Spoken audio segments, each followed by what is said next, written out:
Ooh. A Okay. huge iceberg the size of your mom dumped nearly 1 trillion tons of fresh water in the ocean. The effects could be massive, Oh, like your nice. mom. Tell your mom to stop swimming in the ocean. She's going to Yeah, affect global warming. yeah. Okay, okay. Go. Uh, what was once the biggest iceberg in the world? Released more than 167 billion tons of fresh water in 3 months, nearly 1 trillion tons in its lifespan, which can have profound effects on wildlife and human life and coastal life and life. Like, what? What? Yeah. Oh, look, a South Georgia island.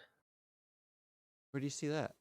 Right there. When an iceberg broke off, it began to drift across the Southern Ocean in December Oh, 2020. The iceberg began to approach South Georgia Island, about 1,300 miles off the Argentina coast. oh, that was confusing. I was like, wow. Okay. Yeah, there's a country, Georgia, too. Yeah, but that's not in South America. Valid point. It's in, it's like over Okay, in well, Europe. apparently there's a South Georgia island as well.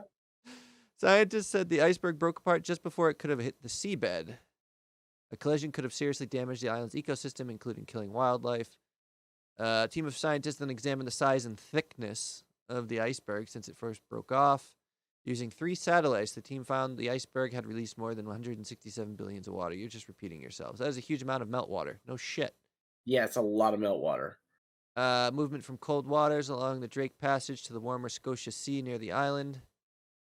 When the iceberg approached the island, it dropped in thickness, most of which occurred from November 2020 to January 2021.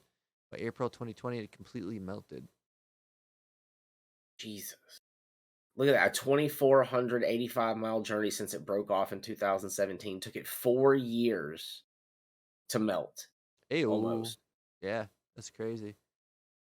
The melting was enough to break the iceberg, so it's less of a risk in terms of blockage of the island, but it can still have a significant effect. The cold freshwater drifts and the ocean currents, so the mixture with the salty warm waters will release nutrients into the water. Scientists believe that will change and produce new plankton in the area, which affects the local food chain, which means that for the environment in the long term, what that means is not known.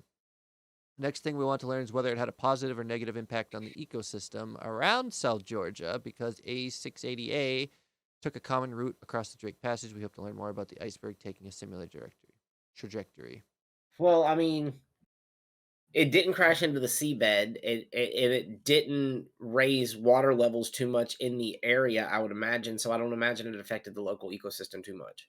I mean, we'll see if it caused a warming of the ocean and mixture of nutrients, and there's more plankton and shit for stuff to eat. It could be a boom of wildlife. You're absolutely right. I didn't think about that. And it could, instead of negatively affect, it could be a positive because those things do. It does carry sediment, Yeah, nutrient rich sediment. Actually, a lot of times, a lot of minerals and things like that within the ice. yeah, just like your mom.